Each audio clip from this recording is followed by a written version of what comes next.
Dans la salle d'audience, un silence absolu régnait. Les murmures du public s'étaient éteints comme par magie, comme si le temps lui-même avait suspendu son vol. Ce matin-là, le tribunal accueillait un cas hors du commun, un cas qui allait marquer l'histoire juridique et stupéfier le monde entier. Le juge, un homme de grande réputation, avait pris sa place, mais son regard, habituellement impassible, trahissait une pointe de curiosité. Un jeune garçon, à peine âgé de 10 ans, venait d'entrer dans la salle d'audience. Son costume bien ajusté semblait appartenir à un adulte, mais ses yeux pétillants de détermination étaient ceux d'un enfant. Pourtant, il n'était pas là pour jouer, mais pour défendre une cause qui allait bien au-delà de ce que l'on pouvait attendre d'un enfant de son âge. Il s'appelait Émilien Lemoine et il était sur le point de défendre devant le tribunal un cas qui semblait être une simple formalité pour la défense. Mais cela allait se transformer en un affrontement intellectuel d'une ampleur insoupçonnée. Le procureur, un homme d'expérience, ne put s'empêcher de sourire en voyant ce petit garçon entrer seul à la barre, sans avocat. Le public était muet d'incrédulité. Certains chuchotaient, se demandant si c'était une blague. Mais les yeux d'Émilie, pleins de calme et de confiance, ne trahissaient aucune hésitation. « Je suis prêt, votre honneur, » dit Émilien d'une voix claire qui résonnait dans la salle. « Je défendrai ce cas et je prouverai que mon client est innocent. » Le juge, M. Lefebvre, fixa longuement le jeune garçon, puis observa les avocats de la défense et de l'accusation avant de se pencher légèrement en avant. « Très bien, jeune homme, » dit-il lentement. « Si vous êtes prêt, commencez. » Dès les premières paroles d'Émilien, il devint évident que ce petit génie n'était pas comme les autres. Non seulement il connaissait le dossier du cas par cœur, mais il avait aussi une maîtrise étonnante des détails juridiques. Il savait citer des lois, des précédents judiciaires, des articles du Code civil, comme s'il les avait vécus, et pourtant, il n'avait pas l'air d'un enfant. Ses arguments étaient impeccables, sa logique irréprochable. Le procureur, qui avait commencé par sous-estimer ce garçon, fronça les sourcils. Chaque réponse d'Émilien semblait le mettre dans une position de plus en plus défensive. Le cas portait sur un homme accusé de fraude fiscale, un magnat des affaires, dont la réputation était protégée par des avocats renommés. Mais Émilien, avec une aisance déconcertante, expliquait comment les preuves étaient insuffisantes, comment les témoignages étaient biaisés et comment la loi était de son côté. Il exposait, en des termes simples mais précis, comment chaque pièce du dossier tombait à plat face à ses arguments. Le juge Lefebvre, qui observait en silence, ne pouvait cacher sa surprise. Ce n'était pas un enfant qui se tenait devant lui, mais un avocat chevronné. Ses yeux se plissèrent, cherchant à déceler une quelconque faiblesse, mais il n'en trouva aucune. La salle était devenue silencieuse, si ce n'est pour le son des pages que les avocats tournaient rapidement, cherchant à répondre aux accusations du jeune prodige. Le public, d'abord sceptique, commença à murmurer entre eux, fasciné par cette scène improbable. Émilien ne se contenta pas de défendre son client. Il remettait en question tout le système, chaque étape du procès, chaque décision prise avant sa prise en charge du dossier. Il pointait du doigt les erreurs de procédure, les omissions dans les témoignages et les failles évidentes dans l'argumentaire de l'accusation. Aucun détail ne lui échappait. Au bout de l'heure, le procureur était sur le point de perdre son calme. Il savait qu'il avait affaire à un adversaire redoutable, mais il n'aurait jamais cru que cela viendrait d'un enfant. Ah, ce garçon savait manipuler les mots comme personne, et chaque contre-argument qu'il proposait avait un effet dévastateur. Le procureur se leva brusquement. « Votre honneur, je demande à ce que ce procès soit ajourné. Il est impossible qu'un enfant ait une telle maîtrise du droit. Il doit y avoir une erreur quelque part. » Émilien le regarda calmement, les mains posées sur la table. « Il n'y a aucune erreur, monsieur le procureur. Vous sous-estimez la loi. Et vous sous-estimez ma capacité à défendre la vérité. » La salle retint son souffle. Le juge Lefebvre, malgré sa position habituellement inébranlable, commença à se demander s'il n'avait pas sous-estimé ce jeune garçon. La vérité semblait de plus en plus de son côté. La première partie du procès venait de s'achever, mais tout le monde savait déjà qu'Émilien avait réussi à poser les bases d'une défense qui allait faire trembler les fondations du système judiciaire. Le regard du juge se porta sur l'accusé, un homme d'affaires respecté, qui semblait tout à coup beaucoup moins sûr de lui. L'énigme venait de commencer. Et personne ne pouvait prédire comment elle se terminerait. La tension dans la salle d'audience était palpable. Les regards se tournaient d'un côté à l'autre, cherchant des réponses au mystère que soulevait la prestation d'Émilien. Le procureur, visiblement perturbé, tenta de reprendre le contrôle de la situation. Mais les paroles d'Émilien résonnaient encore dans les esprits de tous. Comment un enfant pouvait-il maîtriser de telles connaissances juridiques? Était-il réellement aussi jeune qu'il en avait l'air? Le juge Lefebvre, après un long silence, frappa doucement son marteau, signifiant ainsi que l'audience allait reprendre. Le procureur, bien que contrarié, s'assit, rassemblant ses documents, alors qu'Émilie, serein comme toujours, attendait la prochaine phase du procès. Le tribunal reprend l'audience, annonça le juge d'une voix autoritaire. Monsieur le procureur, vous pouvez présenter vos arguments. Le procureur se leva, jetant un dernier regard noir au jeune avocat. Son visage trahissait une agitation qu'il avait du mal à cacher. Il semblait conscient de l'énormité de la situation et, pour la première fois, il doutait de sa capacité à gagner ce procès. Votre honneur, je demande que l'accusé soit confronté à un nouveau témoin, dit-il d'une voix tranchante. Un témoin clé qui pourrait bien mettre en lumière les véritables motivations derrière les actions de la défense. Je demande la comparution de l'associé du prévenu, M. Bernard Dupont. Un murmure parcourut la salle. L'associé du magnat des affaires, Bernard Dupont, n'avait pas encore été mentionné dans le dossier et son apparition inattendue semblait être un coup de théâtre du procureur. Il espérait, sans doute, qu'une nouvelle figure vienne apporter un éclairage supplémentaire sur le cas. Cependant, tout cela n'échappa pas à l'œil attentif d'Émilien qui, au lieu de se laisser déstabiliser, fit une pause réfléchie avant de prendre la parole. « Votre honneur, dit-il avec calme, j'accepte la comparution de M. Dupont, mais je demande à ce qu'il soit également soumis à un contre-interrogatoire immédiat, et ce, dès que son témoignage débutera. » Cette demande, aussi audacieuse qu'inattendue, fit se dresser quelques sourcils dans la salle. Le procureur, manifestement contrarié par cette réplique, tenta de dissimuler sa confusion sous un masque de professionnalisme. « Ce n'est pas ainsi que les choses fonctionnent, jeune homme, rétorqua-t-il. Le témoignage d'un témoin est toujours une affaire de procédure. Nous ne pouvons pas nous permettre des rebondissements inutiles. » Le juge Lefebvre, cependant, regarda Émilien d'un œil neuf. Ce garçon avait non seulement une intelligence impressionnante, mais aussi une capacité de réflexion qui surpassait les attentes. Il prit un moment pour considérer la demande d'Émilien. « Très bien, dit-il enfin. Nous procéderons ainsi. Le témoin sera confronté à un contre-interrogatoire immédiat et la défense aura la possibilité de questionner M. Dupont. » Un silence lourd s'abattit sur la salle. L'attention était à son comble alors que Bernard Dupont, un homme en costume sombre, entra dans la salle d'audience. Son visage pâle semblait trahir une inquiétude qu'il peinait à dissimuler. Il s'installa à la barre des témoins et son regard se fixa sur Émilien. Le jeune avocat, cependant, ne lui prêta aucune attention particulière. Il était déjà plongé dans ses pensées, scrutant minutieusement les moindres détails. Le procureur commença à poser des questions au témoin, en espérant qu'il apporterait la preuve décisive pour condamner l'accusé. Mais c'est lorsqu'Émilie prit la parole pour son contre-interrogatoire que la salle bascula dans l'inattendu. « Monsieur Dupont, » commença Émilien, sa voix calme mais ferme. « Vous avez affirmé dans votre déclaration que l'accusé était à l'origine de plusieurs manœuvres frauduleuses, mais vous omettez un détail important. Vous avez été le bénéficiaire direct de ces mêmes actions. N'est-ce pas vous qui avez signé les documents bancaires frauduleux que vous prétendez aujourd'hui dénoncer? » La salle entière s'immobilisa. Les yeux se tournèrent vers Bernard Dupont, qui semblait subitement figé sur place, incapable de répondre. Le procureur, visiblement pris au dépourvu, chercha désespérément une explication. Mais Émilie avait déjà poussé son attaque plus loin. « Vous étiez complice, monsieur Dupont. Non seulement vous étiez au courant des activités illégales, mais vous en avez profité.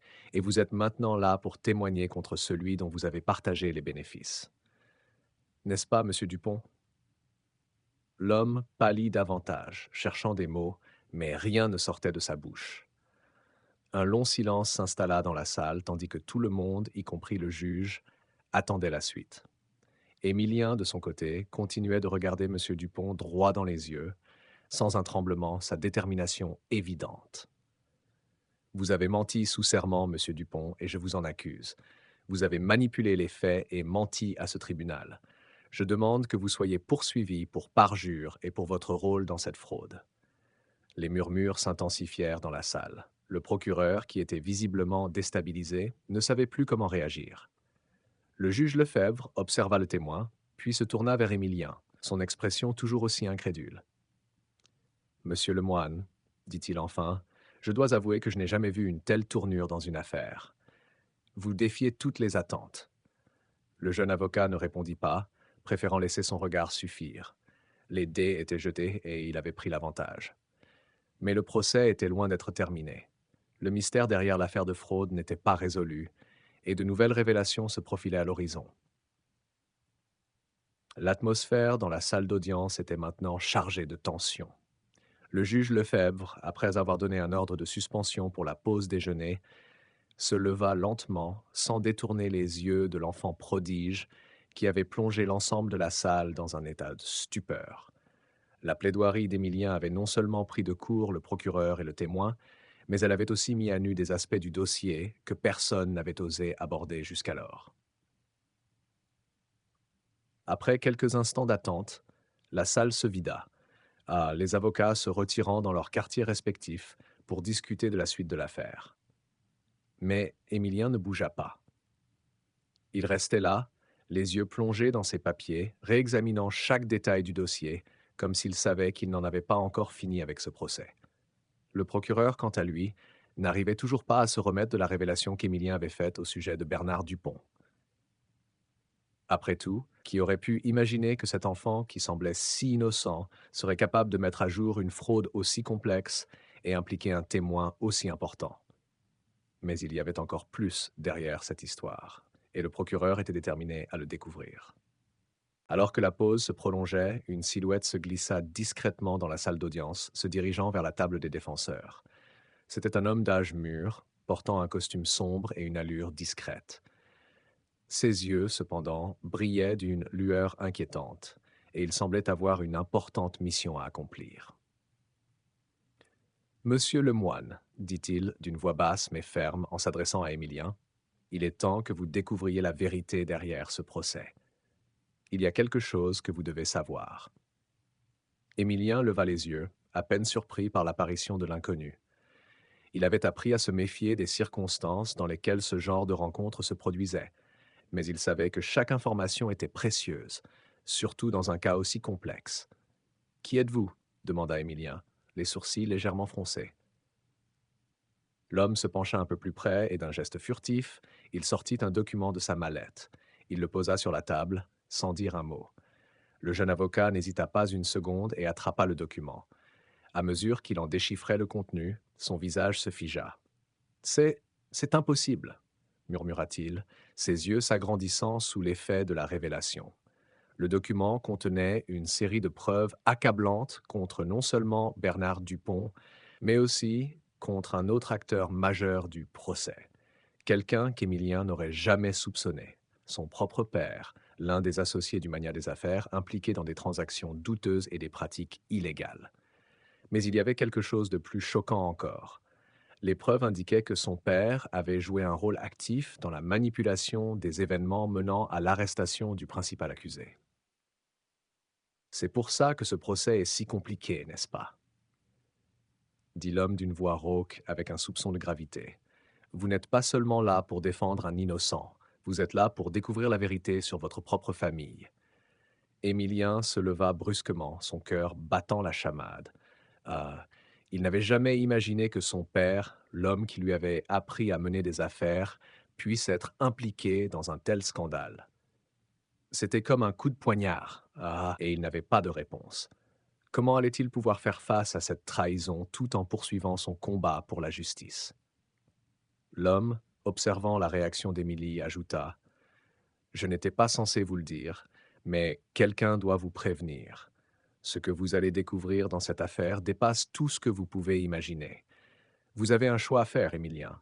Vous pouvez continuer à défendre la vérité, ou vous pouvez fermer les yeux sur ce que vous savez. Le jeune avocat fixa l'homme, son esprit tournant à toute vitesse. Il savait qu'il ne pouvait pas ignorer cette information. Mais comment allait-il pouvoir jongler avec ces révélations tout en restant fidèle à ses principes? Sa vie venait de changer en un instant et il devait prendre une décision qui pourrait détruire sa carrière et son avenir, ou bien révéler un scandale qui secouerait tout le système judiciaire. Alors que l'homme s'éloignait silencieusement, Émilien se retrouva seul, plongé dans ses pensées.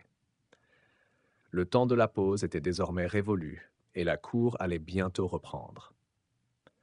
Mais avant de retrouver la salle d'audience, il savait qu'il devait d'abord se préparer à la plus grande épreuve de sa vie, confronter son père. Le procès allait prendre une toute nouvelle direction, et Émilien ne pouvait plus reculer.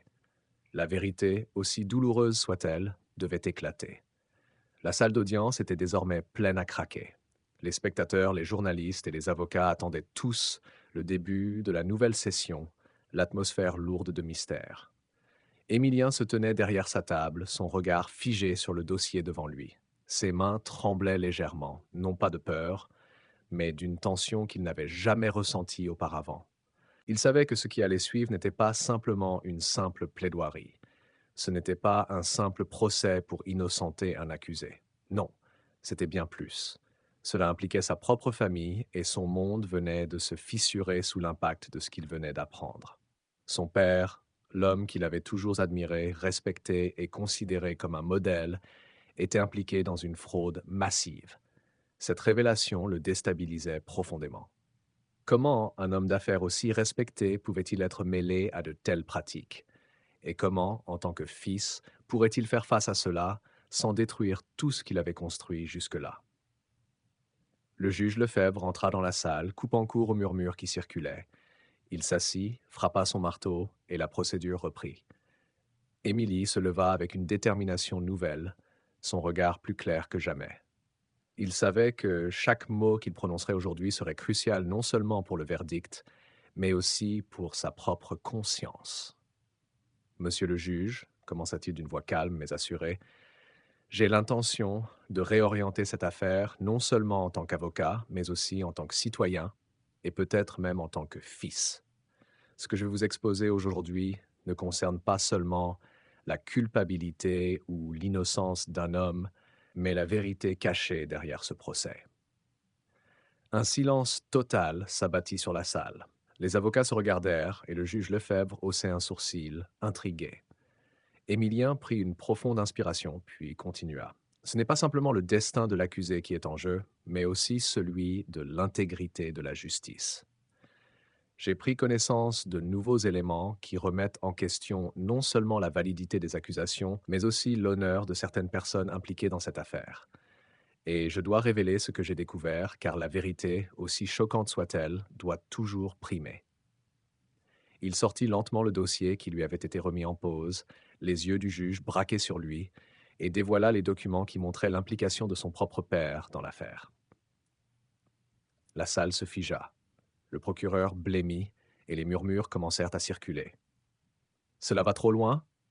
Émilien, dit le procureur, se levant brusquement. Vous ne pouvez pas accuser votre propre famille en plein tribunal. Vous êtes en train de compromettre non seulement votre cas, mais aussi votre carrière. Mais Émilien ne se laissa pas démonter. Il regarda son père, assis dans la salle, l'air impassible, et son cœur se serra. Ce regard vide, cette apparence inaltérée. Mais derrière cette façade, il savait maintenant qu'il y avait un homme qui avait agi pour son propre bénéfice, manipulant les systèmes et exploitant les failles du droit. Le choc était total, mais il ne pouvait plus reculer. « Je ne vous accuse pas sans preuve, » dit Émilien, son ton plus ferme. « Je vous présente des faits. Des faits qui, je le crois, révèlent une vérité que personne n'a voulu voir jusqu'à aujourd'hui. » Le juge Lefebvre, qui observait l'échange avec une attention grandissante, décida alors d'intervenir. « Monsieur le moine, vous avez bien dit que vous ne faites pas cela à la légère, et vous ne pouvez pas vous permettre de porter de telles accusations sans preuves tangibles. Nous devons poursuivre dans l'ordre, et je vous conseille de présenter ces éléments de manière appropriée, en les soumettant à une analyse approfondie. Mais ce que vous insinuez à propos de votre propre père, c'est une situation délicate. Émilien hocha la tête, sachant que chaque parole qu'il prononçait risquait de l'entraîner dans un tourbillon bien plus vaste. La vérité qu'il venait de révéler ne concernait plus seulement la justice, mais aussi sa famille et peut-être même l'ensemble du système juridique.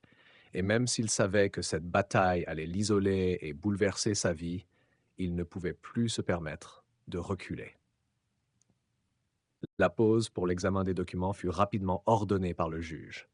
Mais alors qu'Émilie se préparait à quitter la salle, un homme s'approcha discrètement de lui. C'était l'homme qu'il avait rencontré plus tôt, celui qui lui avait révélé les secrets de son père. Vous avez fait le bon choix, Émilien. Mais sachez ceci, ce n'est pas la fin, c'est seulement le début.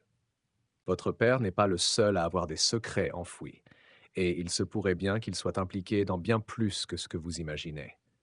Avant qu'Émilien n'ait pu répondre, l'homme se fondit dans la foule, disparaissant aussi soudainement qu'il était apparu.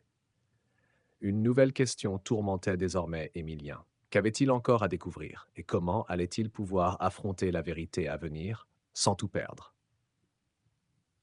La salle du tribunal reprit son calme après la pause. Émilien, qui s'était isolé dans un coin du hall, avait du mal à digérer les révélations de l'homme mystérieux. Ses pensées tourbillonnaient, chaque image, chaque document, chaque mot échangé avec lui pesant lourdement sur ses épaules. Il savait maintenant que l'affaire impliquait bien plus que son père. Quelque chose de bien plus vaste, bien plus sinistre, était en jeu. Il se leva lentement, s'éloignant du mur sur lequel il s'était adossé. Il ne pouvait plus rester dans l'ombre de ce secret. Ce n'était plus simplement un procès pour innocenter un accusé. Ce n'était plus une affaire où il pouvait rester spectateur. Il avait l'intime conviction que les prochains événements risquaient de bouleverser non seulement sa carrière, mais aussi sa vie personnelle de manière irréversible.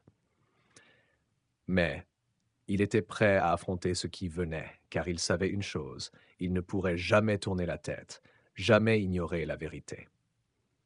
De retour dans la salle d'audience, le silence était lourd.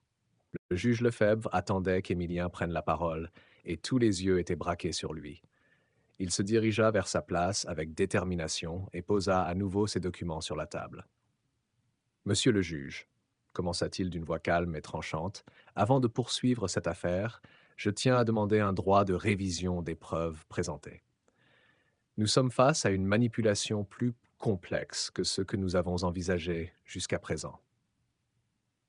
Ce n'est pas seulement une question d'accusation, c'est une question de fraude au sein même du système. Une fraude qui implique des figures de pouvoir bien au-delà de ce tribunal. » Le procureur, visiblement agacé, se leva d'un bond. « Vous vous égarez, Lemoine.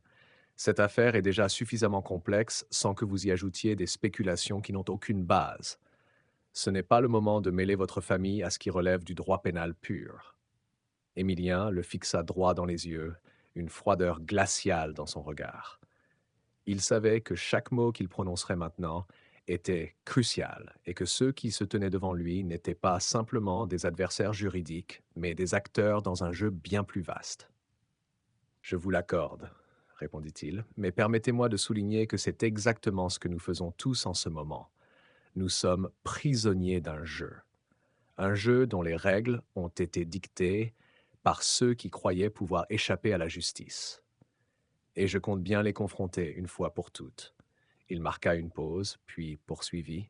« Un des documents que j'ai découverts révèle non seulement la fraude de mon père, mais aussi l'implication d'autres personnalités influentes dans l'élargissement de ce réseau de corruption. Nous avons affaire à une organisation bien plus vaste que ce que vous imaginez. Cela concerne des transactions illégales, des subornations et des manipulations de preuves à grande échelle. » Le juge Lefebvre, qui jusqu'à présent avait observé en silence, semblait troublé. Il n'était pas du genre à se laisser emporter par les émotions, mais il ne pouvait ignorer le poids des accusations qui venaient d'être formulées. Et les preuves, bien qu'indirectes, semblaient pointer vers des connexions qu'il ne pouvait pas ignorer. « Je vais accorder un temps pour l'examen de ces nouvelles preuves, » déclara le juge, « mais je vous préviens, Lemoine, que toute accusation sans fondement pourrait se retourner contre vous. Nous ne sommes pas ici pour semer le chaos. Émilien acquiesça. Il savait que sa demande serait longue à être acceptée, mais il était prêt à prendre le risque. Alors que la salle se vidait, il se retrouva seul un moment, assis à sa table, plongé dans ses pensées. Le visage de son père lui revenait sans cesse. Ce regard qu'il avait toujours pris pour une figure paternelle aimante était désormais celui d'un homme dont les secrets risquaient de détruire tout ce qu'Émilien avait jamais cru. Tout à coup, il sentit une présence derrière lui. Il se retourna rapidement et aperçut l'homme mystérieux, celui qui lui avait parlé plus tôt. Il s'approcha sans bruit, comme une ombre, et s'assit à côté d'Émilien sans dire un mot. « Il est temps de tout révéler, » dit l'homme d'une voix grave, presque inaudible. « Mais avant cela, il y a une chose que vous devez savoir. Votre père n'est pas la seule personne que vous avez à affronter. Il y a d'autres forces qui bougent en coulisses, des forces qui veulent vous faire taire à tout prix. » Émilien sentit une vague de froid traverser son corps. L'homme n'avait pas besoin de préciser qui étaient ces forces. Il le savait maintenant. Mais à quel prix découvrirait-il la vérité? Et surtout, serait-il capable de faire face à ce qu'il trouverait? La seule certitude qu'il avait désormais, c'était que la bataille ne faisait que commencer. Le lendemain, l'atmosphère dans la salle d'audience était électrique. Une tension palpable flottait dans l'air, comme si tout le tribunal savait que quelque chose d'inattendu allait se produire. Émilien se tenait derrière son pupitre, feuilletant méthodiquement les documents qu'il avait passés en revue toute la nuit. Il avait passé des heures à trier, à chercher, à assembler les pièces du puzzle complexe que sa vie était devenue. Ses pensées étaient partagées entre deux réalités. La première, celle d'un jeune avocat brillant qui cherchait à défendre son père contre des accusations graves, et la seconde, celle d'un fils qui, chaque jour, se trouvait plus impliqué dans un réseau de corruption bien plus vaste qu'il n'aurait jamais imaginé. Il savait qu'aujourd'hui, il devait révéler des informations qui changeraient tout ou rien. Il n'y avait plus de place pour l'hésitation. Les portes s'ouvrirent brusquement. Le procureur entra, l'air plus agité que d'habitude. Ses yeux brillaient d'une lueur qui trahissait l'inquiétude. « Le moine, il faut que vous compreniez. » Commença le procureur en s'approchant de lui. « Ce que vous êtes en train de faire va au-delà de cette salle. C'est une guerre.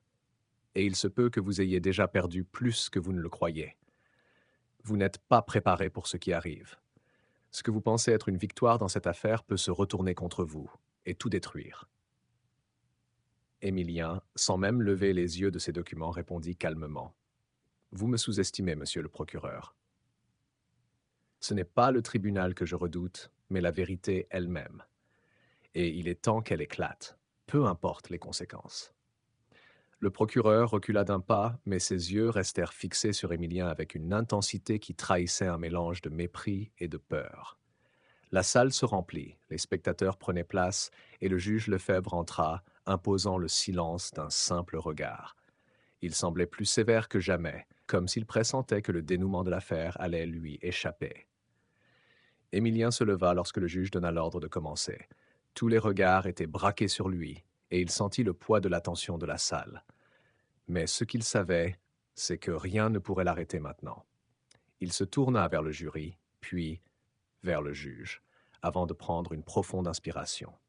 « Monsieur le juge, dit-il d'une voix calme mais forte, il est temps de dévoiler ce qui a été soigneusement caché. Les preuves que j'ai rassemblées au fil de l'enquête ne concernent pas seulement l'affaire que nous traitons aujourd'hui. Elles révèlent l'existence d'un réseau de corruption qui va au-delà des limites de ce tribunal. » Le procureur réagit instantanément, se levant pour interrompre. « Non, non, c'est hors de propos. Vous ne pouvez pas sortir une telle accusation sans preuve. Vous vous attaquez à des institutions solides, des hommes de pouvoir bien plus grands que vous ne pouvez l'imaginer. » Émilien garda son calme. « Je peux, et je le ferai, car c'est la seule chose qui compte maintenant, la vérité. Je détiens les preuves nécessaires pour établir que la corruption qui sévit dans cette ville est alimentée par des personnalités influentes. Des personnalités que vous, monsieur le procureur, seriez bien inspiré de connaître. Et malheureusement, il se pourrait que votre nom figure dans cette liste. » Un silence de plomb s'abattit sur la salle. Les murmures commencèrent à se propager, mais personne n'osait interrompre Émilie. Le procureur, visiblement pris de court, se rassit, son visage livide, sa mâchoire serrée. Émilien prit un document et le posa sur la table. Voici la première preuve.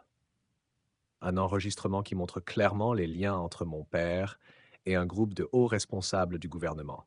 Ce document prouve que des transactions illégales ont eu lieu.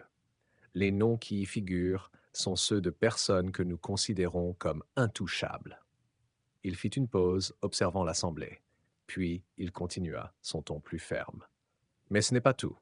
J'ai aussi trouvé une série de documents falsifiés, des preuves de manipulations orchestrées pour faire disparaître des informations cruciales. Ce réseau de corruption est plus vaste que ce que vous imaginez.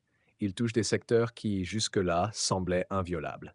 Il se tourna alors vers le procureur, dont les yeux se faisaient plus sombres à mesure que les révélations défilaient. Et vous, monsieur le procureur, vous êtes loin d'être un simple spectateur dans tout cela. Vous avez été impliqué dans la couverture de ces faits. Il est temps que vous répondiez de vos actions. Le procureur sembla sur le point de protester, mais il s'arrêta net en voyant le regard déterminé d'Émilien. Le juge Lefebvre leva sa main pour calmer la salle, puis, d'un ton grave, dit « Nous avons assez entendu pour aujourd'hui. Je vais suspendre l'audience. Mais je vous avertis, monsieur le moine, si vos accusations s'avèrent fausses, les conséquences seront lourdes. » Émilien savait que cette bataille était loin d'être gagnée, mais il n'avait plus de doute. La vérité allait éclater, peu importe les dangers qu'il devrait affronter.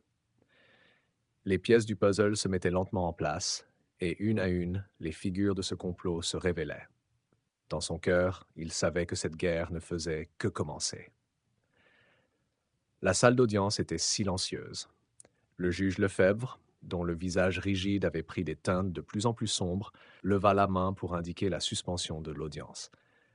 Émilien savait que ce moment de répit n'était pas une victoire, mais une pause dans la tempête qui s'annonçait. Les murmures dans la salle se faisaient plus insistants, les regards fixés sur lui, comme s'il cherchait à percer les mystères qu'il venait de dévoiler. Il se leva lentement, son regard brillant de détermination, mais son esprit était ailleurs. Il pensait déjà à la suite, aux stratégies qui se jouaient en coulisses. Il était conscient que son geste audacieux avait des conséquences bien au-delà de la salle d'audience. Le procureur, qui avait été pris de court, se leva précipitamment. Ses yeux lançaient des éclairs de colère, mais aussi de panique. Il s'approcha d'Émilien avec une démarche fébrile. « Vous ne savez pas ce que vous êtes en train de faire, le moine, » murmura-t-il, ses dents serrées. « Vous avez joué avec le feu, et vous allez brûler. » Émilie ne répondit pas immédiatement. Il savait que chaque mot échangé avec le procureur ne ferait aggraver la situation. Au lieu de cela, il tourna les talons et se dirigea vers la sortie, son esprit occupé par les prochaines étapes. Chaque preuve qu'il avait présentée était une pièce du puzzle, mais il savait que la plus grande d'entre elles était encore à venir. Les documents qu'il avait découverts dans le bureau de son père n'étaient que le début d'une enquête bien plus vaste. Il rentra chez lui tard dans la soirée, la tête pleine de réflexions. Il s'assit à son bureau, observant les piles de documents étalées devant lui. Une photo attira son attention. C'était une vieille photo de son père, prise lors d'un événement politique. Il était entouré de figures influentes, toutes souriantes, tous serrant la main d'une personne qui semblait être le centre de toutes les attentions. Cette photo, prise des années plus tôt, n'était qu'une image banale en apparence. Pourtant, en y regardant de plus près, Émilie remarqua un détail qui lui échappa lors de sa première observation. Dans l'ombre de la photo, un visage familier apparaissait à peine, un visage qu'il reconnaissait. C'était celui du procureur. Un frisson traversa son corps. Pourquoi son père était-il en compagnie de ce même homme sur la photo? Et pourquoi n'avait-il jamais mentionné cette rencontre?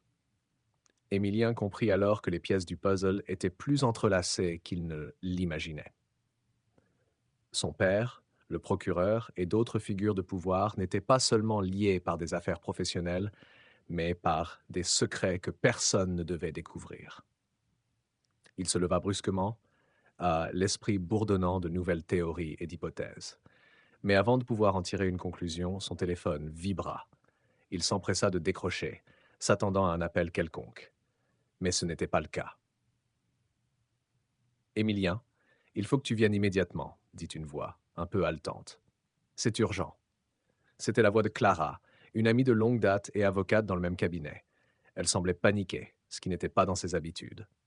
Clara, que se passe-t-il répondit-il en sentant l'anxiété monter dans sa poitrine. C'est au sujet de ton père, Émilien. Il est en danger. Nous avons découvert quelque chose que personne ne veut voir. Tu dois venir maintenant. Les mots résonnaient dans sa tête. L'alarme se déclenchait. Tout s'emboîtait dans son esprit. Ce n'était pas une simple affaire judiciaire, c'était un jeu de pouvoir qui se jouait à plusieurs niveaux. Il n'était plus seulement question de défendre son père contre des accusations, mais de découvrir des secrets enfouis, de naviguer dans un labyrinthe où il risquait de perdre bien plus que la vérité. Émilien se précipita hors de sa maison, prenant le chemin vers le bureau de Clara. Les rues étaient désertes. La ville semblait plongée dans une étrange quiétude. Mais au fond de lui, il savait que cette tranquillité n'était qu'une illusion. Ah, la tempête était sur le point d'éclater. Lorsqu'il arriva, Clara l'attendait, son visage marqué par l'anxiété. Elle le conduisit dans une salle de conférence isolée où une série de documents étaient éparpillés sur la table. Regarde ça, dit-elle en lui tendant un dossier. Nous avons trouvé des preuves que quelqu'un a manipulé les dossiers de ton père. Ces documents ne sont pas seulement falsifiés, ils ont été modifiés après leur publication. Émilien se pencha sur le dossier, ses mains tremblantes alors qu'il déchiffrait les papiers. Ce qu'il y lut n'était pas seulement choquant, mais inquiétant. Son père, loin d'être victime dans cette affaire, semblait avoir été le principal acteur de la manipulation des preuves. Une image se forma dans son esprit. Il n'était pas un simple témoin dans un procès, mais un pion dans un jeu beaucoup plus grand. Le procureur, les figures politiques, et maintenant son propre père, étaient liés par des fils invisibles qui tissaient un réseau de mensonges et de manipulations. Mais il y avait une question qui le hantait désormais. Pourquoi son père, l'homme qui lui avait toujours appris la valeur de la vérité et de la justice, était-il impliqué dans tout cela? Émilien sentit son estomac se nouer. Il savait que la vérité n'était pas simplement enfouie sous des dossiers et des preuves. Elle se cachait dans les ombres, prête à surgir sous un autre angle. Il n'était plus simplement en quête de justice pour son père. Il était en quête de la vérité qui détruirait tout ce qu'il croyait connaître. Il se tourna vers Clara, les yeux remplis de détermination. Il est temps de tout révéler. Émilien se leva, la détermination brûlant dans ses yeux. Il sentait que chaque moment passé dans l'ombre des secrets de son père le rapprochait de la vérité, mais aussi de la tempête qui allait tout emporter sur son passage. Il se tourna vers Clara, qui, bien que inquiète, n'hésita pas une seconde à le suivre. « Nous devons agir rapidement, dit-elle d'une voix basse. Ces documents, ils changent tout. Si ce que nous avons trouvé est vrai, alors ton père est au centre d'un complot bien plus vaste que ce que nous imaginions. Mais il nous manque encore des preuves concrètes pour le prouver. » Émilien hocha la tête. Il savait qu'il n'avait pas le droit à l'erreur. Chaque mouvement, chaque décision les rapprochait un peu plus du cœur du mystère. Et il avait conscience qu'une fois qu'il s'engageait sur cette voie, il n'y avait pas de retour en arrière. « Nous devons trouver ce qui a été modifié, » dit-il d'une voix ferme. « Si nous pouvons prouver qu'il a été manipulé, alors nous pourrons retourner la situation. Mais il nous faut plus que des suppositions. » Clara acquiesça, prenant un autre dossier sur la table. Elle se pencha dessus et en sortit un document particulièrement ancien qui semblait avoir été soigneusement conservé. C'était un rapport signé par plusieurs personnalités de l'élite politique, dont certains des associés directs de son père. Émilien eut un frisson en lisant les noms. C'était une réunion secrète, une conspiration qui remontait à plusieurs années. « Regarde ça, » dit Clara, son doigt pointant un passage du document. Il parle d'un accord qui n'a jamais été rendu public. Un accord sur des contrats légaux et financiers qui lie ton père à plusieurs entreprises et politiciens puissants. Ce document, cependant, est étrange. Il a été signé après la mort de l'un des signataires. Émilien sentit un malaise l'envahir. Comment un document pouvait-il être signé après la mort d'un homme? Il prit l'exemplaire en question et commença à l'examiner de plus près, son esprit en proie aux questions. Si ce document est authentique, cela signifie que ton père a non seulement manipulé des preuves, mais qu'il a fait des alliances avec des gens bien plus dangereux que nous ne l'imaginions, murmura Clara. Ils étaient sur le point de découvrir quelque chose de bien plus vaste que ce qu'ils avaient envisagé. Chaque élément qu'ils mettaient en place semblait s'imbriquer dans un puzzle plus sombre. Ce n'était pas seulement une question de justice, mais une question de survie. Émilien se rendit compte que ce qu'il pensait être une simple bataille juridique était en réalité une guerre contre des forces puissantes. La sonnerie du téléphone de Clara le tira de ses pensées. Elle décrocha rapidement, son regard changeant aussitôt. Une expression grave se dessina sur son visage. C'est le juge Lefebvre, dit-elle en raccrochant précipitamment. Il veut te voir. Il dit qu'il a des informations importantes. Émilien se figea. Pourquoi le juge, qui avait été si réticent à l'idée de le laisser plaider son cas, voudrait-il maintenant discuter avec lui en dehors de l'audience? Une angoisse grandissante commença à le submerger. Il savait que cela ne présageait rien de bon. Nous devons y aller, dit-il d'une voix tendue. S'il a des informations, c'est que la situation est encore plus compliquée que je ne le pensais. Clara et lui quittèrent la salle d'interrogation et se dirigèrent rapidement vers le bureau du juge. Ils traversèrent plusieurs couloirs étroits, puis s'arrêtèrent devant une porte en bois massif. Clara frappa doucement et une voix autoritaire leur répondit de l'autre côté. Entrez. Le juge Lefebvre les attendait, seul dans son bureau. Ses yeux étaient fatigués, mais son regard portait une étrange lueur, comme s'il pesait les conséquences de ses prochains mots. Émilien, Clara, asseyez-vous, dit-il en leur désignant les chaises devant son bureau. Nous avons peu de temps, alors je vais être bref. Le jeune avocat se sentit nerveux, mais il s'assit sans dire un mot, tandis que Clara prenait place à ses côtés. Vous avez fait des découvertes intéressantes, je vois, poursuivit le juge, ses mains croisant ses doigts avec une gravité qui n'échappa à personne. Mais vous devez comprendre une chose. Tout ce que vous pensez savoir, tout ce que vous avez vu, n'est que la surface de ce qui se cache réellement. Il y a des forces bien plus puissantes derrière tout cela. Émilien sentit son cœur battre plus vite.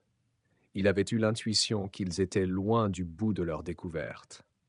Mais les paroles du juge renforçaient cette peur qu'il ressentait depuis le début. Ce n'était pas seulement une affaire juridique, c'était un jeu politique où chacun était une pièce, et les enjeux étaient bien plus élevés qu'il n'avait jamais imaginé. « Qu'est-ce que vous voulez dire ?» demanda-t-il, sa voix à peine un souffle. Le juge se pencha en avant, ses yeux fixant Émilien intensément. « Ton père. Il n'est pas simplement impliqué dans cette affaire, Émilien. Il est en réalité l'un des architectes du complot qui a déstabilisé toute la politique locale. Mais il n'était pas seul. Il est lié à des groupes bien plus influents, et des personnes à très haut niveau ont tout intérêt à ce que ces affaires ne soient jamais révélées. Toi, tu es maintenant au centre de tout ça, et tu n'as aucune idée des dangers auxquels tu t'exposes. » Clara et Émilie se regardèrent, le poids des paroles du juge tombant lourdement sur leurs épaules. Ils n'étaient plus dans un simple procès. Ils se retrouvaient face à un ennemi invisible, une toile d'intrigues et de mensonges qui les piégeait de tous côtés. Mais une chose était sûre, il n'y avait pas de retour possible. Ils étaient désormais les pionniers d'une vérité qui risquait de tout bouleverser. Émilien sentit la tension se tendre en lui. La question n'était plus de savoir s'il allait gagner, mais à quel prix. Émilien resta silencieux après les paroles du juge, l'esprit tourbillonnant. Clara, elle aussi, semblait absorbée par la gravité de la situation. Leurs regards se croisèrent, un mélange de peur et de détermination dans les yeux. Ils savaient qu'ils n'étaient plus que des pions dans un jeu dont les règles échappaient à leur compréhension. Mais à un moment, chaque pièce du puzzle allait tomber en place, et ce jour-là, personne ne pourrait les arrêter. Le juge se leva brusquement, brisant le silence tendu qui s'était installé dans la pièce. Il se dirigea vers la fenêtre et observa longuement la rue. Ses épaules étaient tendues, comme s'il se battait avec ses propres pensées, hésitant à partager ce qu'il savait. « Tu n'es pas encore prêt à comprendre l'ampleur de ce que tu affrontes, Émilien, dit-il, sans se retourner. Mais tu vas devoir le faire. Il ne s'agit pas seulement de toi, de ton père ou même de cette affaire. Ce que tu vas découvrir dans les prochaines heures pourrait tout changer, mais à quel prix? La vérité est une arme, et une fois que tu la possèdes, il est difficile de la maîtriser. Émilien sentit un frisson parcourir sa colonne vertébrale. Chaque mot du juge était comme une clé ouvrant une porte qui ne menait qu'à plus d'incertitude. Ce n'était plus qu'une question de gagner le procès. Non, il s'agissait maintenant de quelque chose de beaucoup plus vaste, une guerre invisible, où chaque acte pouvait le propulser dans un abîme de danger. Et comment dois-je me préparer à ça? Demanda Émilien d'une voix basse, presque désespérée. Comment savoir à qui faire confiance? Le juge se tourna enfin vers lui, son visage marqué par des années de secrets bien gardés. La réponse, c'est que tu ne peux pas. Tu ne peux pas faire confiance à tout le monde. Les alliés d'hier pourraient être les ennemis de demain. Mais tu as une arme que beaucoup n'ont pas, ton intelligence. Si tu sais l'utiliser à bon escient, tu pourras déjouer les pièges qui se dressent devant toi. Mais sache ceci, cette bataille ne se gagnera pas uniquement dans les tribunaux. Elle se gagnera dans l'ombre, là où les vérités sont cachées et les mensonges sont sculptés. Clara posa une main sur le bras d'Émilie, un geste de soutien. Elle savait que cette situation dépassait tout ce qu'ils avaient pu imaginer. Mais elle avait confiance en lui, plus que quiconque. Elle savait que, malgré sa jeunesse, il avait la capacité de briser les chaînes qui les retenaient. Que devons-nous faire maintenant? Demanda Clara, déterminée. Le juge s'approcha d'eux et déposa un document sur la table. Il s'agissait d'un dossier scellé, dont la couverture semblait avoir été ouverte et refermée à plusieurs reprises. Le regard d'Émilie se fixa sur les lettres dorées imprimées sur le papier. Accord secret du gouvernement, un titre qui ne laissait rien présager de bon. Ce document contient des informations qui vont te permettre de comprendre ce à quoi tu fais face, dit le juge. Mais attention, tout ce que tu apprends dans ce dossier te mettra directement dans le viseur de ceux qui veulent que cette affaire soit enterrée. À partir de maintenant, tu ne peux plus revenir en arrière. Émilien prit une profonde inspiration et ouvrit le dossier. Les pages étaient remplies de noms et de dates, de contrats et de transactions. Mais un nom en particulier attira son attention. Il le lut plusieurs fois, comme s'il n'arrivait pas à y croire. Ce nom, celui de Victor Lemaître, était inscrit en haut de plusieurs documents, associés à des politiques de haut rang et à des entreprises multinationales. Victor Lemaître? Répéta Émilien, son cœur battant plus vite. Mais c'est celui qui a signé l'accord avec mon père. Il est censé être un homme d'affaires respecté. Le juge hocha lentement la tête, son visage se durcissant. Il l'est en apparence, mais en réalité, Lemaître est l'un des acteurs clés derrière ce complot. Il est l'ombre qui manipule tout depuis les coulisses. C'est lui qui a orchestré les faux documents, les fausses preuves, et il est celui qui fait pression sur ton père pour qu'il garde le silence. Mais ce n'est pas tout. Le maître a des liens avec des groupes bien plus puissants, qui vont jusqu'au sommet du gouvernement. Il veut que cette affaire disparaisse et il ne reculera devant rien pour y parvenir. Le choc fut immense. Émilien n'aurait jamais imaginé que le fils d'un homme aussi respecté pourrait être pris dans une toile de corruption aussi vaste et dangereuse. Chaque découverte était comme un coup de poignard dans son esprit. Mais il savait qu'il ne pouvait pas arrêter maintenant. Il était trop loin dans cette affaire, et les enjeux étaient trop élevés. Que devons-nous faire avec cette information? Demanda Clara, les sourcils froncés. Vous devez aller à la source. Vous devez confronter le maître et les autres. Vous devez les mettre face à leurs actes, à leurs manipulations. Mais soyez prêts. Ce sera le combat de votre vie, car une fois que vous aurez commencé, il n'y aura pas de retour en arrière. Émilien se leva lentement, serrant le dossier contre sa poitrine. Chaque fibre de son être lui disait que cette lutte allait être plus grande qu'il ne l'avait imaginé. Mais il était prêt. Il n'avait pas d'autre choix. Il savait désormais que sa mission était bien plus importante que la quête de vérité. C'était une question de justice, de survivre dans ce monde de mensonges et de trahison. Nous y allons, dit-il avec une détermination nouvelle. Mais nous allons le faire à notre manière. Nous ne leur laisserons aucune chance. Clara le regarda avec un regard plein de fierté. Ils avaient maintenant les armes nécessaires pour affronter ce qui les attendait. Mais la bataille serait rude, et seul le plus intelligent, le plus audacieux, survivrait. Les jours suivants furent marqués par une intensification de la préparation. Émilien savait que chaque mouvement, chaque décision comptait. Il n'était plus un simple enfant brillant dans une salle d'audience. Il devenait un stratège, un combattant dans un monde où les règles étaient faussées et où la vérité se dissimulait dans des labyrinthes de mensonges. Avec Clara à ses côtés, il passa des nuits blanches à analyser les documents, le Bursut, à explorer les failles dans les arguments de l'adversaire, à chercher les preuves cachées. Mais plus il creusait, plus il se rendait compte qu'il n'avait encore que la surface de l'affaire. Le nom de Victor Lemaître se retrouvait dans chaque recoin de ce scandale, comme une toile d'araignée, dont les fils s'étendaient bien au-delà de ce qu'ils avaient imaginé. Un après-midi, alors qu'il faisait des recherches dans la bibliothèque du tribunal, Émilien sentit une présence. Il se retourna lentement pour apercevoir un homme grand, vêtu d'un costume sombre, qui se tenait là, observant sans un mot. « Que faites-vous ici » demanda Clara, ses yeux se plissant de méfiance. L'homme ne répondit pas immédiatement. Il s'avança, son regard rivé sur Émilien. C'était un regard glacial, sans émotion. Il déposa lentement un document sur la table entre eux. « Vous êtes plus malin que ce que l'on pensait, Émilien, dit-il d'une voix calme. Mais vous faites une erreur si vous pensez pouvoir défier le maître. Vous n'avez aucune idée de ce à quoi vous vous attaquez. » Émilien se leva lentement, se préparant à toute éventualité. Il n'était pas du genre à céder face à l'intimidation. « Et vous êtes qui exactement » répliqua-t-il d'un ton défiant. L'homme sourit, un sourire froid, presque amusé. « Un ami de ceux que vous croyez être vos ennemis, répondit-il. Mais si vous voulez vraiment comprendre ce que vous êtes en train de provoquer, alors écoutez ce que j'ai à vous dire. Le maître vous a sous-estimé, mais vous n'avez pas encore compris la profondeur de ce qu'il dirige.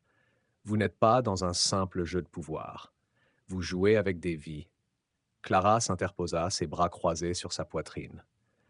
Vous avez l'air de vouloir nous faire peur, mais nous avons déjà pris notre décision. Nous irons jusqu'au bout. L'homme resta silencieux un moment, son regard perçant sur Clara et Émilien. Puis il se tourna vers la porte. « Vous croyez que vous avez le choix, dit-il avant de partir. Mais le choix, c'est le maître qui le fait.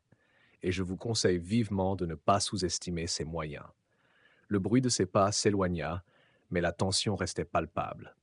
Clara et Émilien se regardèrent, leur détermination renforcée. Ils savaient maintenant que la route serait semée d'embûches, mais il n'y avait plus de retour en arrière. Ils n'étaient plus les simples jeunes idéalistes qu'ils avaient été quelques semaines plus tôt. « C'est peut-être le moment de dévoiler ce que nous avons trouvé, » dit Clara, son regard fixé sur le dossier de Victor Lemaître. « Plus nous attendons, plus ils auront le temps de réagir. » Émilien hocha la tête. Le temps était contre eux. Le procès approchait, et chaque jour qui passait ne faisait qu'ajouter une pression supplémentaire sur leurs épaules. Mais cette pression les forçait aussi à devenir plus forts, plus rusés. Ils savaient que le grand jour viendrait, et que ce jour-là, ils ne laisseraient rien au hasard. La veille du procès, Émilien se rendit dans la salle d'audience pour préparer son discours. Il se tenait seul, les mains posées sur la table, scrutant la salle vide. Ce serait là que tout se déciderait. Le destin de son père, le futur de son pays, tout allait se jouer dans cette pièce.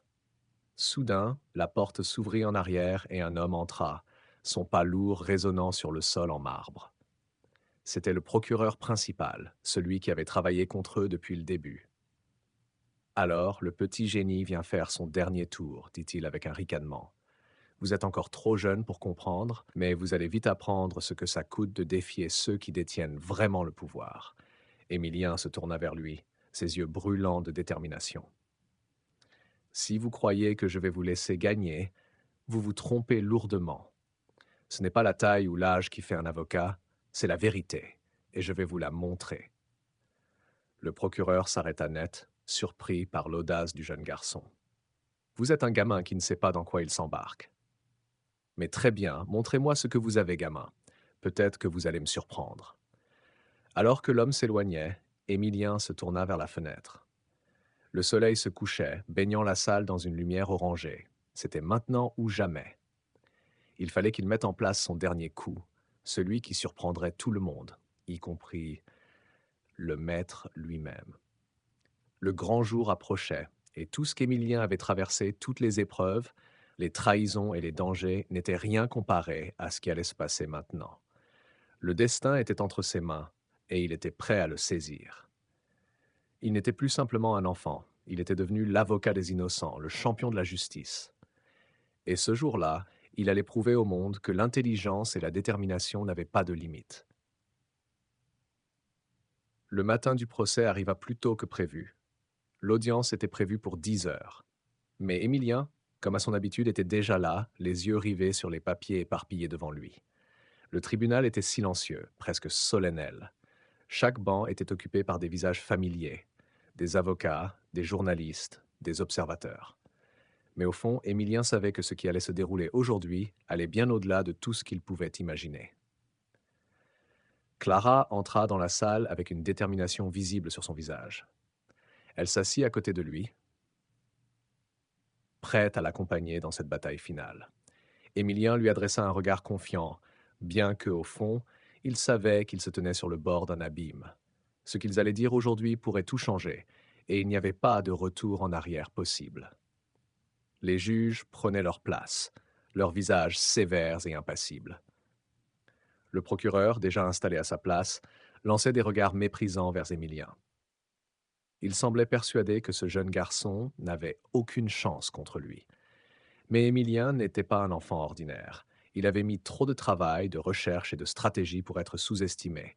Il avait l'intelligence et la volonté nécessaires pour faire éclater la vérité, quel qu'en soit le prix. Le juge principal, un homme d'une soixantaine d'années, se leva et fit un signe à l'avocat de la défense pour qu'il commence. Nous commençons aujourd'hui, dit-il d'une voix autoritaire. Monsieur Émilien, l'avocat de la défense, vous avez la parole. Émilien se leva, son cœur battant dans sa poitrine. Son regard balaya la salle. Tous les yeux étaient sur lui, certains avec scepticisme, d'autres avec curiosité. Il savait qu'il ne pouvait pas se permettre d'être nerveux. C'était son moment. Il s'avança, un léger sourire sur ses lèvres, et posa son dossier sur la table. Mesdames et messieurs les juges, commença-t-il d'une voix calme mais puissante, je ne vais pas vous ennuyer avec de longues explications juridiques. Euh, vous connaissez la loi aussi bien que moi, voire mieux. Mais aujourd'hui, je vous demande de regarder au-delà de ce que vous croyez être la vérité. Car la vérité que vous connaissez n'est que la version officielle d'une histoire manipulée par ceux qui détiennent le pouvoir. Il marqua une pause, observant les réactions dans la salle. Il sentait la tension dans l'air, comme si chaque parole qu'il prononçait créait une onde de choc. Mon client, mon père, est accusé d'avoir violé la loi. Mais qu'en est-il de ceux qui manipulent la loi à leur propre avantage? Qu'en est-il de ceux qui, dans l'ombre, dirigent ce système corrompu? Les murmures dans la salle commencèrent à se faire entendre. Le procureur se leva immédiatement, furieux. Objection. Il n'est pas question de faire des accusations sans preuve, jeune homme. Vous êtes ici pour défendre votre client, pas pour lancer des attaques diffamatoires. Émilie ne se laissa pas démonter. Il avait anticipé cette réaction. Je comprends, monsieur le procureur, répondit-il tranquillement, mais la vérité n'est pas un simple jeu de preuves et de chiffres. La vérité, c'est ce qui se cache derrière les façades que vous vous efforcez de maintenir. Je ne fais pas que défendre mon père aujourd'hui. Je défends la justice.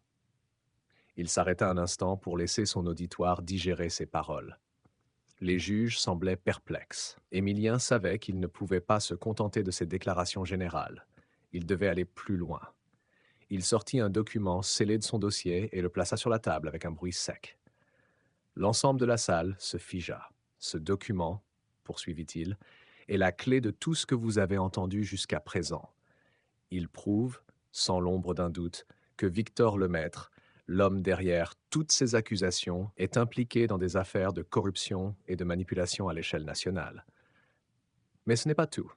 Il est également lié à des transactions illégales qui affectent directement le système judiciaire, le gouvernement et des entreprises de taille mondiale. Un silence pesant s'abattit sur la salle. Les regards des juges, du procureur et des avocats présents se tournèrent vers le document. Émilien savait que ce qu'il venait de poser sur la table allait tout changer. Vous allez peut-être me demander, continua-t-il, comment un enfant de mon âge peut avoir accès à de telles informations. La réponse est simple. Je n'ai pas simplement étudié les livres de droit.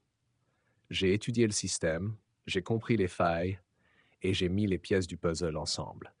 Parce que ce n'est pas la taille du cerveau qui compte, c'est la manière dont on l'utilise. Le procureur, visiblement déstabilisé, se leva une nouvelle fois.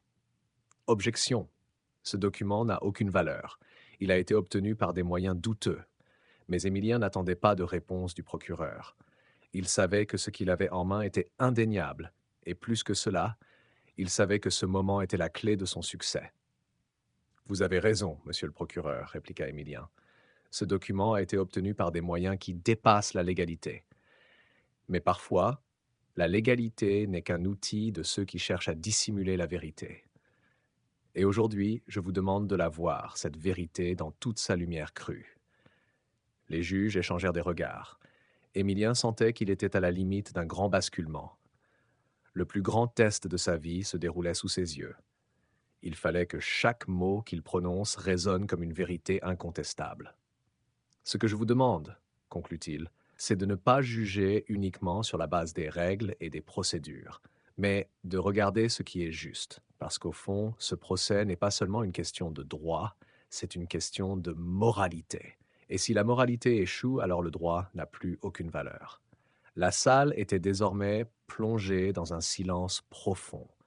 Le procureur avait l'air désemparé, les juges étaient sur le point de se prononcer. Ce qu'Émilien avait fait, c'était plus qu'une simple défense de son père.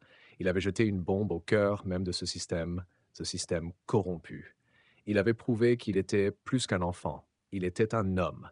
Et aujourd'hui, c'était à lui que la justice devait rendre des comptes.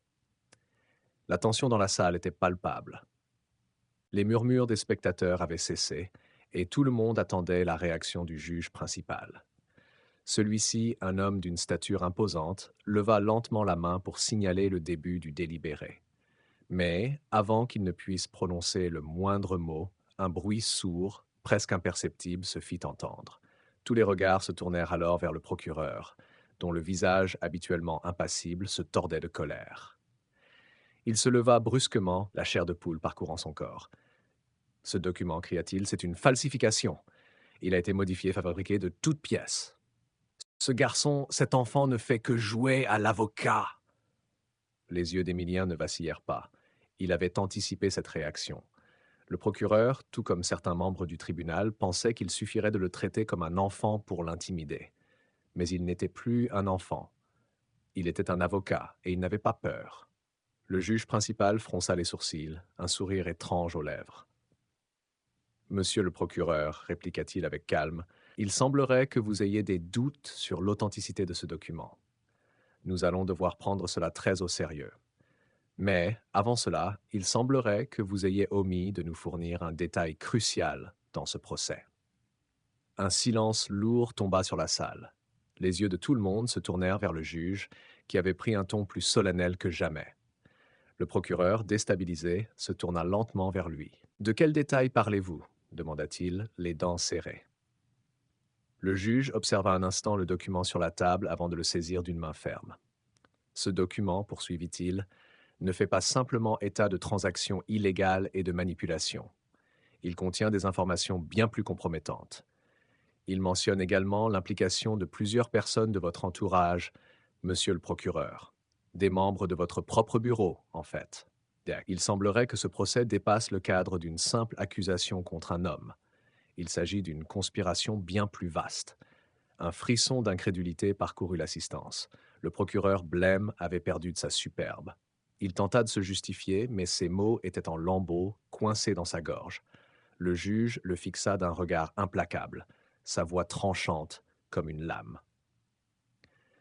Vous avez un choix, monsieur le procureur. Vous pouvez faire face à ces accusations ou vous pouvez partir d'ici et laisser la justice suivre son cours sans vous.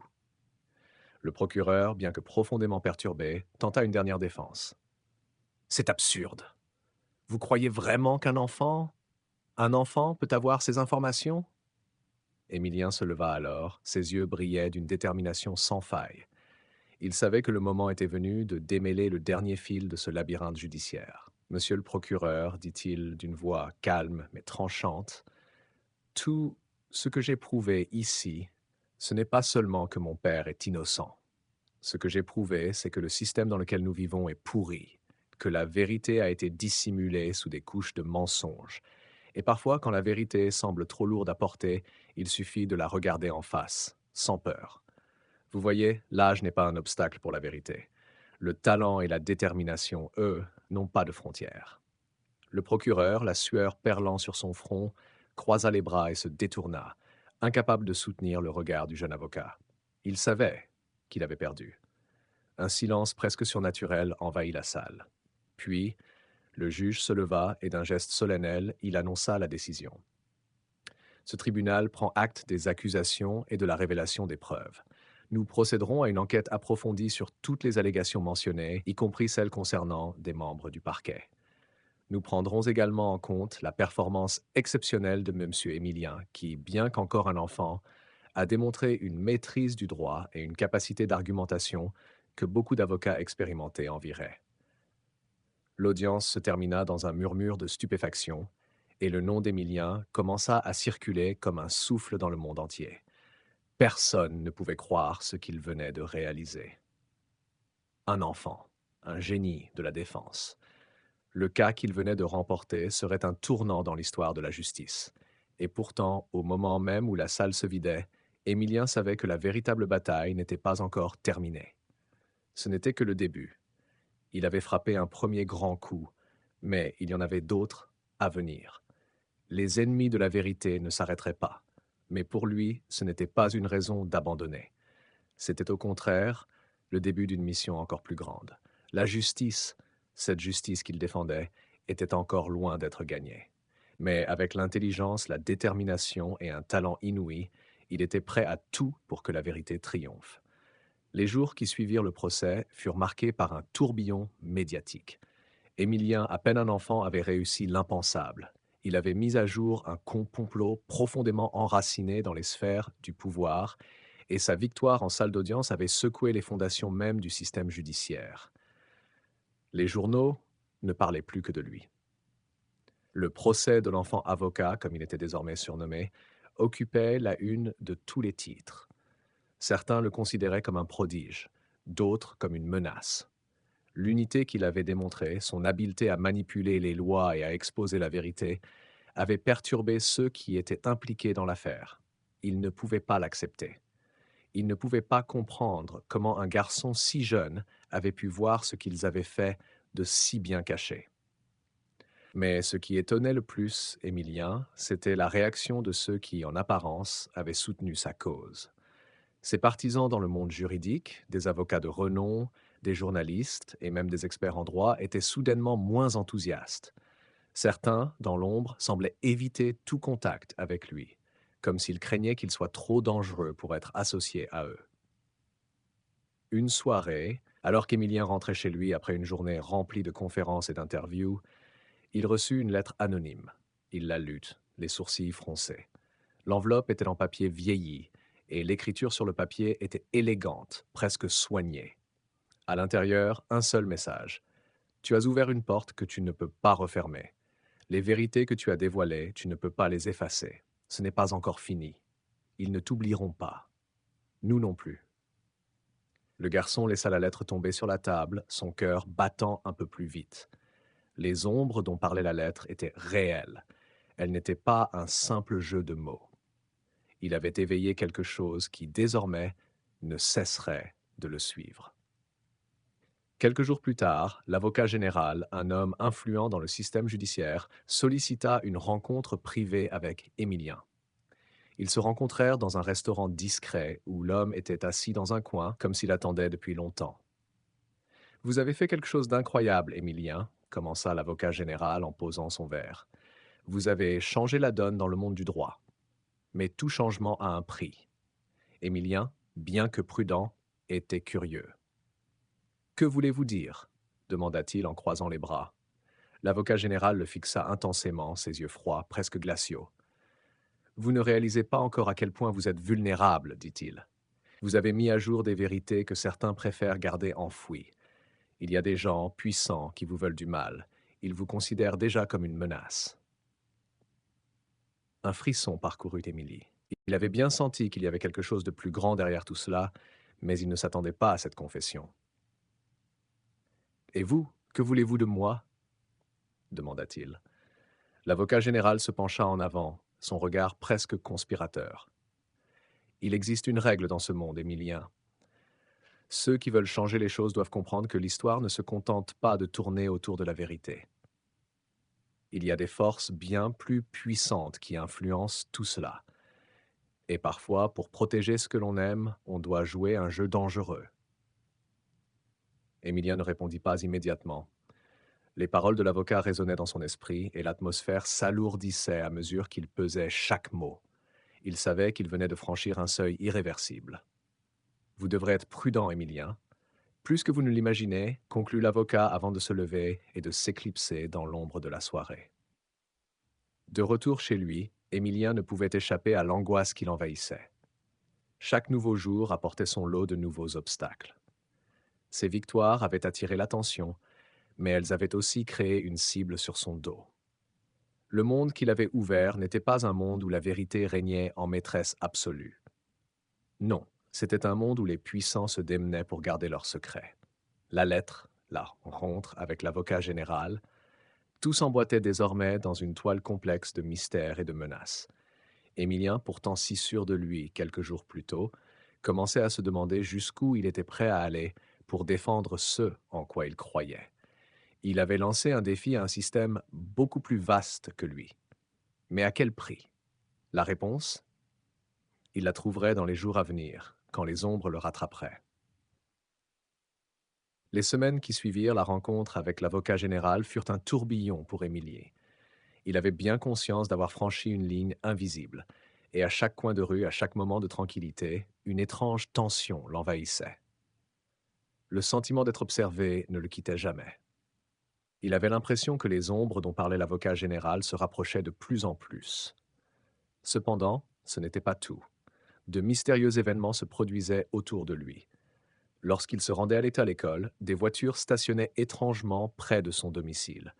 Des inconnus, qu'il n'avait jamais vus auparavant, semblaient toujours dans les parages, leur regard discret mais insistant. Ce sentiment de paranoïa grandissait. Les premières semaines de gloire, où il avait été acclamé comme un jeune prodige, se transformaient en un fardeau lourd à porter. Un jour, alors qu'Émilien sortait de son école, une silhouette familière se glissa parmi la foule. C'était l'une des figures les plus respectées du domaine juridique, une avocate réputée, Madeleine Moreau, qui avait été l'une des premières à applaudir sa victoire lors du procès. Elle l'attendait devant l'entrée principale. « Émilien, je savais que je te trouverais ici, » dit-elle d'un ton calme, mais avec une pointe de préoccupation. « Nous devons parler. » Il la regarda, ses yeux s'interrogeant. Elle semblait en proie à une nervosité inhabituelle, une attitude qui contrastait avec la posture toujours assurée qu'elle avait montrée lors des premières rencontres. « Venez avec moi, c'est important, » poursuivit-elle sans attendre sa réponse. Ils se dirigèrent vers un café isolé, un endroit discret, où Madeleine semblait vouloir s'assurer qu'aucun regard curieux ne puisse entendre leur conversation. Ils prirent place à une table au fond. « Il y a des choses que tu ne sais pas, Émilien, » commença-t-elle en se penchant légèrement. « Des choses que tu ne vois pas, mais qui se cachent dans l'ombre. Depuis ton exploit au tribunal, il y a eu des mouvements, des décisions en haut lieu que tu ne peux même pas imaginer.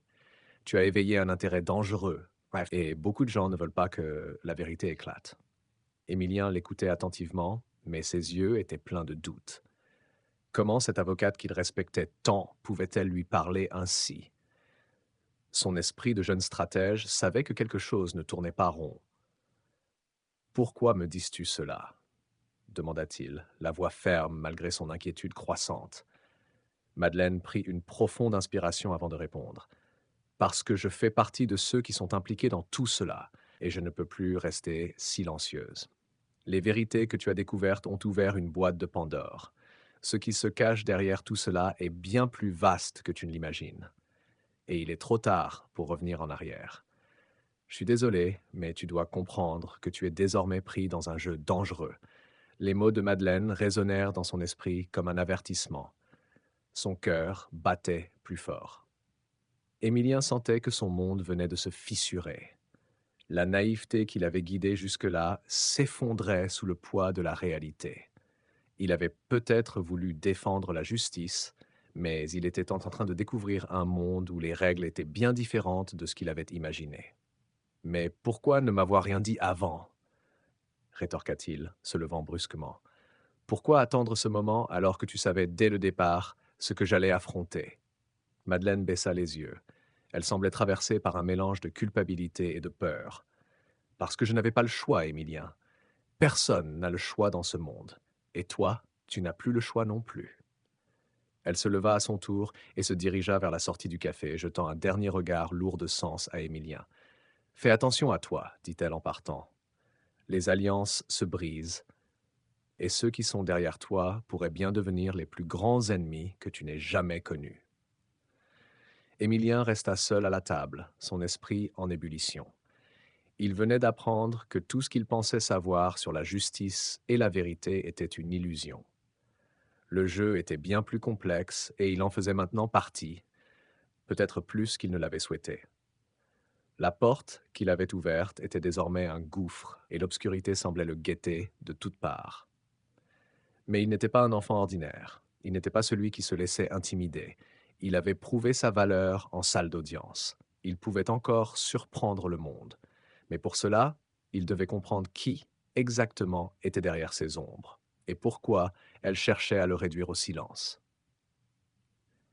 Les jours suivants furent marqués par une série d'événements qui secouèrent profondément Émilien. Il ne pouvait plus retourner à la vie normale, à l'insouciance de l'école et des jeux. Chaque coin de rue semblait cacher une menace, chaque regard furtif, un danger inconnu. Il savait qu'il était désormais pris dans un réseau plus vaste, un labyrinthe de mensonges et de manipulations dont il n'avait pas idée de l'ampleur. Mais il était déterminé à ne pas se laisser faire. Un après-midi, alors qu'il rentrait chez lui, il reçut un appel anonyme. La voix au bout du fil était profonde, presque métallique. Émilien, il est temps que tu connaisses la vérité, dit la voix d'une manière calme, presque sans émotion. Si tu veux réellement comprendre ce qui se joue, il va falloir franchir la dernière étape. Tout le reste était un test. La ligne se coupa brusquement avant qu'Émilien ne puisse répondre. Il resta là, figé, un frisson courant le long de sa colonne vertébrale. Un test? De quoi parlait cette voix? Qui étaient ces personnes qui jouaient à ce jeu dangereux avec lui? Il n'avait pas le temps de tergiverser. Il savait que l'instant était venu de percer le mystère une fois pour toutes. Le lendemain, il se rendit à la bibliothèque municipale. Là, entre les murs silencieux, il fouilla des heures durant les archives, les anciens procès, les journaux, jusqu'à ce qu'une vieille coupure de presse attire son attention. L'article, un peu jauni par le temps, parlait d'une affaire vieille de plusieurs décennies, un complot judiciaire impliquant de hautes personnalités du gouvernement et de l'industrie. Il y avait des noms, des dates et des lieux qu'Émilien reconnaissait. Ses mains tremblaient lorsqu'il relut les détails. L'affaire concernait des jugements corrompus, des manipulations de preuves, et au centre de tout cela, un groupe d'élite qui avait échappé à la justice pendant des années. Les victimes de cette manipulation avaient été anonymes, effacées de l'histoire. Et il y avait un nom qu'il avait vu en plusieurs endroits, Madeleine Moreau. L'instant de vérité arriva soudainement. Madeleine n'était pas une alliée. Elle faisait partie de l'élite qu'il avait cherché à exposer. Sa manipulation avait été subtile. Elle l'avait guidé dans ce labyrinthe pour l'amener à un point de non-retour, pour l'utiliser comme un pion dans un jeu bien plus vaste qu'il n'avait imaginé. Mais tout n'était pas perdu. Son intelligence, son flair, sa détermination étaient des armes bien plus puissantes que les mensonges qui l'avaient entouré. Le jour suivant, Émilien se rendit à nouveau au tribunal. Cette fois, il ne cherchait pas à défendre une cause innocente. Il n'était plus l'enfant brillant qui plaidait pour un jugement juste. Non, cette fois, il était là pour dénoncer la vérité. Et cette vérité, il allait l'arracher aux ténèbres. Lorsque le juge entra dans la salle d'audience, Émilien se leva calmement. Tout le monde le regardait, surpris de le voir revenir. Mais cette fois, il n'était pas là pour plaider comme il l'avait fait précédemment. Son regard était perçant, froid, déterminé. Il s'adressa au juge, mais sa voix résonna dans toute la salle. Votre honneur, je ne suis pas ici pour défendre un cas. Je suis ici pour vous dévoiler la vérité. La vérité sur un système qui vous manipule tous. La vérité sur la corruption qui ronge ce tribunal. Un murmure parcourut la salle. Les avocats, les témoins et même le juge semblaient figés à la déclaration inattendue du jeune garçon. Émilien commença à dévoiler les preuves qu'il avait découvertes. Les fausses accusations, les preuves falsifiées, les accords secrets entre avocats et autorités. Il décrivit en détail le rôle de Madeleine Moreau, son implication dans le complot et comment elle avait manipulé le système pour protéger les intérêts de ceux qui l'avaient nourri. Chaque mot qu'Émilien prononçait était une bombe qui explosait dans la salle d'audience. Le juge, qui avait déjà été impressionné par l'intelligence du garçon, ne pouvait que regarder, incrédule, l'adolescent qui tenait le destin de leur monde entre ses mains. Mais Émilien ne s'arrêta pas là. Il dévoila une vérité encore plus terrifiante. Madeleine et d'autres avocats avaient créé un réseau international d'influence et de décisions judiciaires pour masquer des crimes. Tout ce qu'Émilien avait vu et vécu jusque-là n'était qu'un écran de fumée pour dissimuler le véritable objectif de ceux qui se cachaient dans l'ombre. Le silence régnait dans la salle. Même le juge ne savait plus comment réagir. Mais Émilien, ce jeune garçon si brillant, n'avait pas encore fini. Il révéla un dernier détail, un document qui prouvait l'implication de certains des plus hauts dirigeants du pays dans cette machination. Les autorités, les médias et même les entreprises privées étaient tous liés dans une toile de corruption. Ce fut la fin pour Madeleine Moreau et pour tous ceux qui avaient pensé pouvoir manipuler un enfant. La vérité éclata en pleine lumière et les fondations du système judiciaire commencèrent à se fissurer. Les avocats et les responsables furent immédiatement arrêtés et le tribunal fut suspendu pour une réévaluation complète de tous les cas passés. Émilien n'était plus un simple enfant. Il était devenu un symbole, un héros de la vérité et de la justice. Ses actions changèrent à jamais le cours de l'histoire, et il prouva une fois pour toutes que l'âge n'était pas un obstacle quand la vérité et la détermination étaient de son côté. Le monde entier venait de découvrir que l'avenir de la justice reposait sur les épaules d'un enfant, un enfant capable de déraciner la corruption avec une simple volonté de faire ce qui était juste.